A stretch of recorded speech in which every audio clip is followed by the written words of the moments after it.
Buying a home is a very exciting time. It can be a bit of a stressful time too. Today, we're going to be discussing the absolute red flags, the types of homes you should never consider buying, especially if you're in the market here in Central Oregon. So if this video sounds like it would be of service to you, stick around. We're going to be getting after it right now.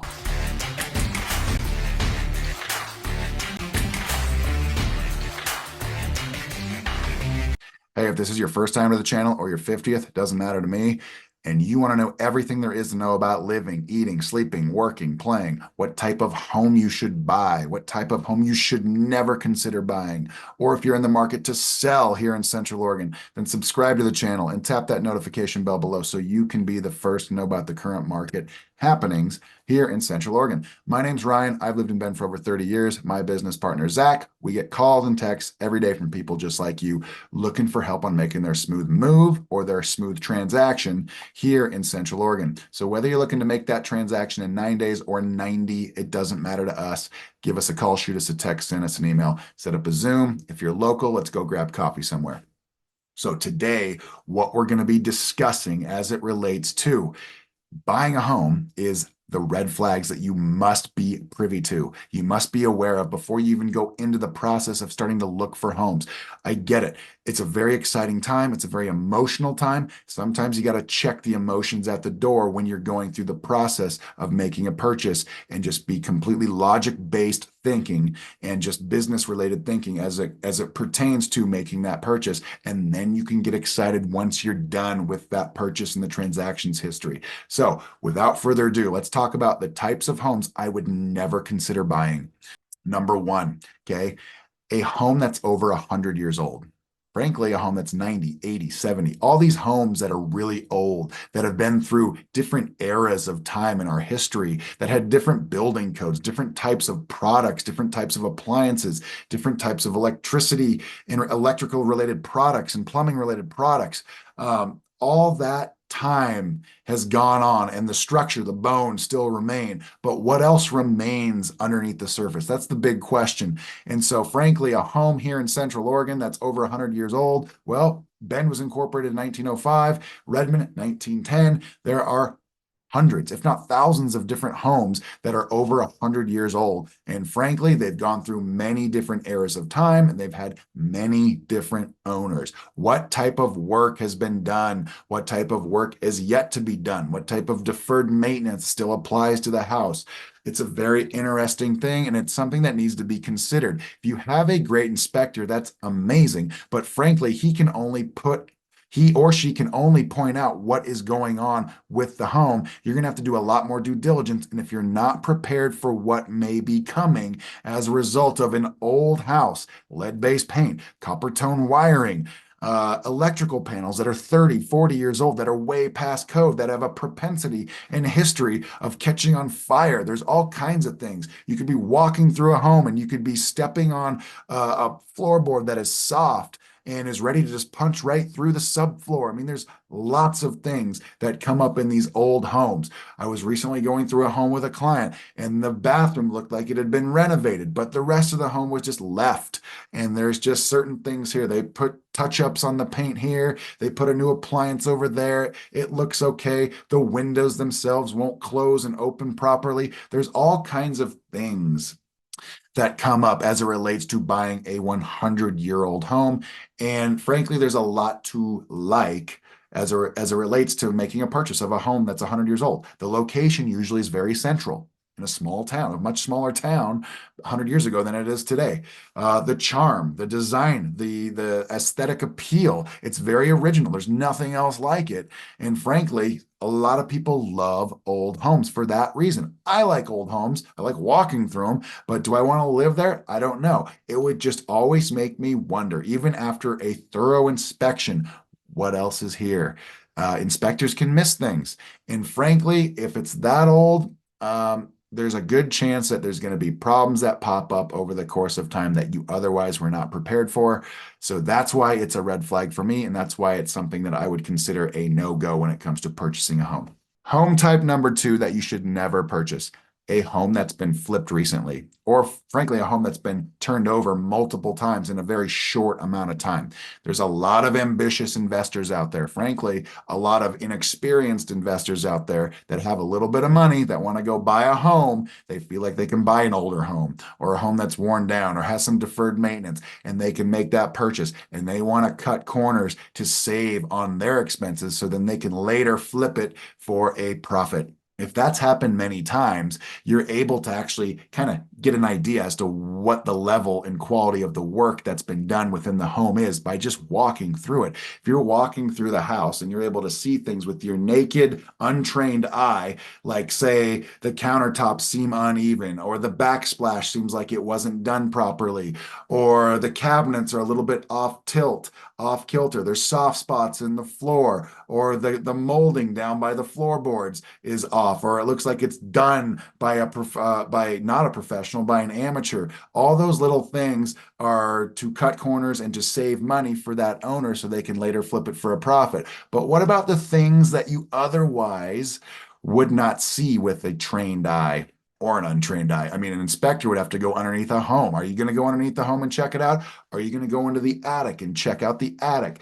All these little things on a flipped home can seem a little bit questionable. And so if I see a home, you can go onto Zillow, go onto Realtor.com, you can go onto Redfin, and you can see how many times a home has been on the market, how many times it's been pending, how many times it's been closed and transferred over to a new owner. And if it's been very often, if it happens a lot within a short amount of time, I would be very, very wary of making that purchase, because I feel like corners are cut, and I think that there's a lot to be uncovered about that particular home if it's been transferred many times in a short amount of time. So that is no-go house number 2 for today's list and today's video on homes you absolutely should not purchase.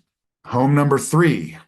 Home type number 3 that you should never purchase, especially here in Central Oregon: homes that are in floodplains. Okay, believe it or not, we're in Central Oregon. It's a high desert climate, but we get heavy rainfall in the summertime. We'll get heavy snowfall in the wintertime. We've got a river going right through the middle of town. And frankly, floods are a little bit more common than, say, what most people would just assume. Okay, and so we've got homes that are in 30-year floodplains, 100-year floodplains, 500-year floodplains.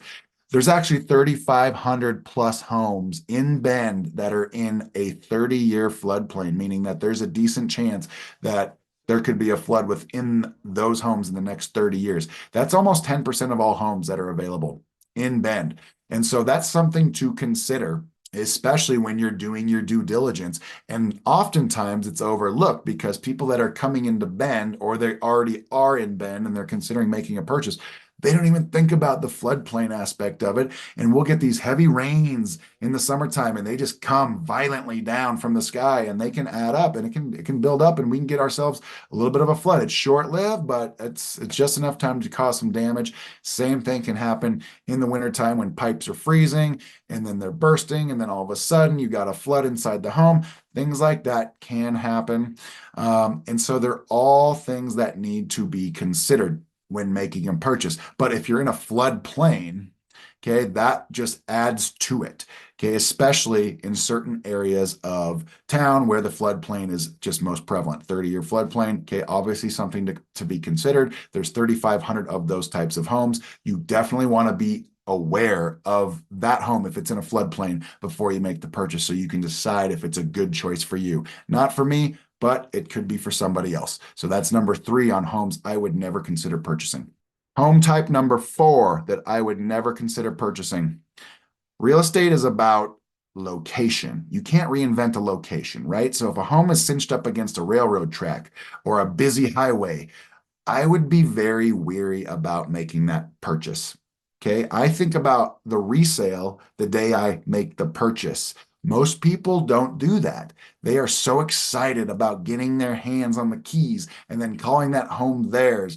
But to more seasoned veterans, when it comes to, say, purchasing and selling of real estate, they oftentimes are thinking ahead, 5 years, 7 years, 10 years. The average time somebody owns a home is about 7 years. And so if you make a purchase today, there's going to be a couple years that roll around. You might start thinking about buying another house, selling the one that you're in because you got some equity built up, or maybe your family situation changed. You're growing as a family. You outgrow the house. Or you just need to move away for whatever said reason. You got to be thinking about selling the home the day you make the purchase. Can you sell it? Would you want to buy it yourself? Some people end up getting very emotionally invested in buying a home for the first time because they qualified for X amount, and then the home that they're able to buy is on a busy street, or it is next to a railroad track, or it's just way off the beaten path. All things that need to be considered before making a purchase. Can I sell it again? I don't want to buy a house that's 10,000 square feet. There's a very small percentage of people that would ever consider buying that house from me. All these things need to be considered when making a purchase. And so extremes, extreme traffic, extreme, say, railroad noise, extreme size of home. All these things need to be weighed when making a purchase, because at some point in time, you're going to want to sell it. It's often the biggest investment in many people's lives. You want to make sure you're able to get a return when you decide it's time to sell the same thing that you're considering buying. So, number 4, make sure the location is fantastic, away from busy streets, away from railroad tracks. It's not too big. Can you sell the home?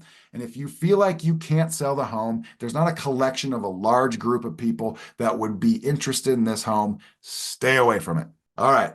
Home type number 5 that you must avoid: homes that have been renovated without proper permitting. Now, obviously, Bend, Redmond is over 100-year-old. Both of those towns, they've been around since the early 1900s. There's plenty of homes that are 100 years old, 90 years old, 80, 70, 60. There's plenty of homes that are really old. Okay, let's just be frank about it. There's plenty of homes that have been renovated. There's also plenty of homes that have been renovated without proper permits. You go down to the local city office, you go down to the county office, and you pull permits on a certain property, and they say, sorry, we don't have a recollection of that certain renovation. We don't have a recollection of that bathroom upgrade. We don't have records of that new bonus room over there. I mean, those are things that need to be considered. And frankly, it also hurts your resale value because somebody else is going to come around and ask the same questions if they're a savvy purchaser. So frankly, if you're going to be buying a home that has been renovated, you're going to want to make sure that they have the proper permits in place. What happens if they don't? Well, it could have been an amateur doing the work. It could be somebody that's not licensed doing the work. Frankly, it probably is. So you definitely want somebody that has done the work, A, but B, if not, you want to make sure that that current seller is able to go secure those permits for whatever work that was done that isn't recorded with the jurisdiction that the home is located in, because you don't want to buy somebody else's problem. That's what inspectors do. They help you uncover those types of problems so then you can make the soundest decision possible during your short window of negotiating. But homes that have been renovated over the course of their lifespan without proper permits, it's a big red flag and typically a no-no unless that seller can figure out a way to get the proper permitting installed before the home closes. So hopefully this video serves you at some capacity. It gives you some context and some perspective.